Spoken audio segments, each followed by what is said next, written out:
ইশক আল্লাহ তাজকিরুল কোরআন রমজানের কুইজ।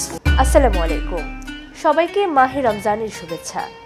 ইশক আল্লাহ তাজকিরুল কোরআন মাহে রমজানের 30 পর্বের কুইজ প্রতিযোগিতায় সকলকে আমন্ত্রণ জানাচ্ছি আমি সাবিহা আক্তার। কুইজ প্রতিযোগিতায় যাওয়ার আগে জানিয়ে দিচ্ছি প্রতিযোগিতায় অংশগ্রহণের নিয়ম। বন্ধুরা, অংশগ্রহণকারীকে অবশ্যই ইশক আল্লাহর ফেসবুক পেজে লাইক ফলো দিয়ে যুক্ত থাকতে হবে।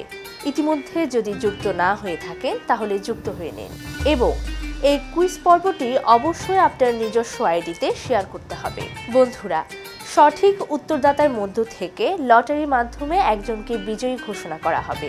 উত্তর দেওয়ার সময়কাল সকাল 10টায় কুইজ পর্ব প্রচারের পর থেকে পরদিন ইফতারের আগ পর্যন্ত এবং ফলাফল প্রদান করা হবে ইফতারের পর থেকে সেহরির আগ পর্যন্ত সময়ের মধ্যে। বন্ধুরা, এবারে জানিয়ে দিচ্ছি আজকের কুইজ প্রতিযোগিতার প্রশ্ন। প্রশ্নটি হলো, রমজান মাসের নাম কোরআনে কোন সূরায় উল্লেখ আছে?